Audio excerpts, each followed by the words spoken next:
الحمد لله رب العالمين، والصلاة والسلام على أشرف الأنبياء وخاتم النبيين وعلى آله وأصحابه أجمعين. أما بعد، فأعوذ بالله من الشيطان الرجيم. بسم الله الرحمن الرحيم. والذين جاهدوا فينا لنهدينهم سبلنا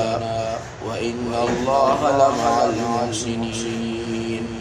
صدق الله العظيم. اللهم صل على سيدنا محمد وعلى آل سيدنا ومولانا محمد وبارك وسلم. رب اشرح لي صدري ويسر لي أمري واحلل عقدة من لساني يفقه قولي. رب زدني علما، رب زدني علما. سبحانك لا علم لنا إلا ما علمتنا إنك أنت العليم الحكيم. زما واجب الاحترام دوستانو، مشرانو، بزرگانو، خویندو میندو، پدې آیت کریمه کې الله جل شانه په ډېر لوی او عظیم الشان طریقې سره یو عظیم چیز حاصلولو طریقه بیان کړې ده. خود دې د اهمیت پیژندلو لپاره په څلورو خبرو باندې مخکې د هغې پیژندل زموږ لپاره انتهایی ضروري دي. په هغې کې لومبی عنوان د هدایت دی او موږ دا وایو چې هدایت ډېر قیمتي څیز دی د الله په خزانو کې. او په هغې کې بیا موږ مختلف واقعات ذکر کړیو چې باغی کې د قارون واقعا وا او د حضرت سلیمان علیه السلام واقعا ذکر شوی.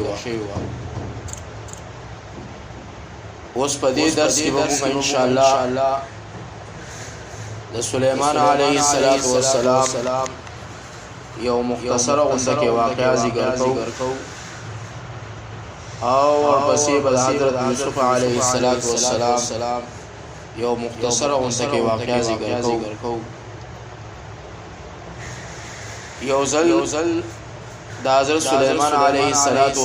تخت په هوا باندې روانو چې په یو کلی باندې تیر شو. یو کلیوالا خپل پټي کې کار کوو. د هغه نظر په دغه تخت باندې پریوتو. یو ډېر لوی تخت دی چې د سړو نه ډک دی او په هوا باندې روان دی. هغه ډېر زیات حیران شو. نن سبا هوایي جهازونه خو موږ او تاسو وینو، تر هغه وخته پورې دا هوایي جهازونه جوړ شوي نو. کله چې هغه تخت هغې کلیوال ولیدو نو به اختیار او په تعجب کې چې کوم دی د جبې نه دا ووتل سبحان الله، یعنی دا کلمه د جبې نه ووتله چې د الله تعالی د سلیمان علیه السلام غوږونو ته دا د سبحان الله دا کلمه ورسوله. الله تعالی چې کله او رول غواړي بغیر د ظاهري اسباب او وسایلو نه د لری نه هم بنده اوري. لکه داسې چې کومه واقعا ما عرض کړله د دې په شان یو بله واقعا د میږو د هغه لښکر سره راغلې وه. یو ځل سلیمان علیه السلام خپل لښکر سره د میږو په یو میدان باندې تېرېدو. نو میږي وویل قالت نحلة یا ایها النمل ادخلوا مساکنکم لا يحطمنكم سليمان وجنوده وهم لا يشعرون. اے میگو تاسو خپل شروع تدن نوزی حسن چی سلیمان علیہ السلام او دا غلق کرمو پخو کی واغگی او دوی تبائی لبنوی کی سمر میگی دوی دخپو دلان راغلل او تبا او برباد شلا دا قرآن پاک الفاظی فتبسم ضاحکا من قولها اللہ تعالی د دې میږي دا خبره سليمان عليه السلام وګورته ورسولا اوس کا عام سړې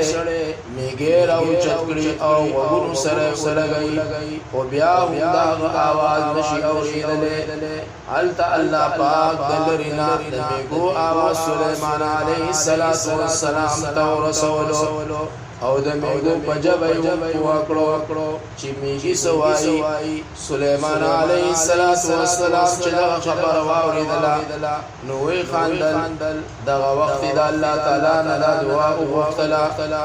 وقال رب أوزعني أن أشكر نعمتك التي أنعمت علي وعلى والدي اے اللہ تعالی ستا پما باندې څومره لوی انعام دی چې میږي کوم ځای خبرې کوي او زه دومره لرې نه اواز اورم او پوهېږم دا وي په خبرو باندې او د دې نه علاوه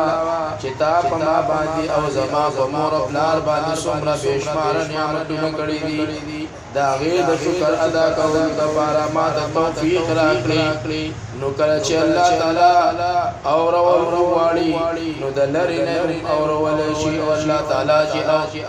اورول نو غواړي نو دې خبرې هم نه معلومیږي ځکه الله تعالی په هر یو څه باندې قادر دی ان الله على كل شيء قدير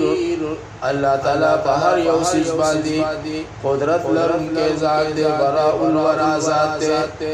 دغه شان د حضرت یوسف علیه السلام د کنعان په کوی کې د دریو ورځې پورې پروت الله تعالی یعقوب علیه السلام ته اطلاع ورکړه نو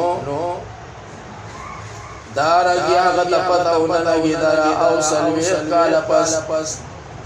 فسون ملون لری دری سر یوسف علیه السلام ورته راولېګلا نو یعقوب علیہ السلام پکنعان کی ناستے او فرمائی انی لا اجد ریح یوسف ننزما دخول دزرل ٹکری دازر یوسف علیہ السلام خوشبو محسوس کرلا یعنی لکنعان پکوی کی ناستے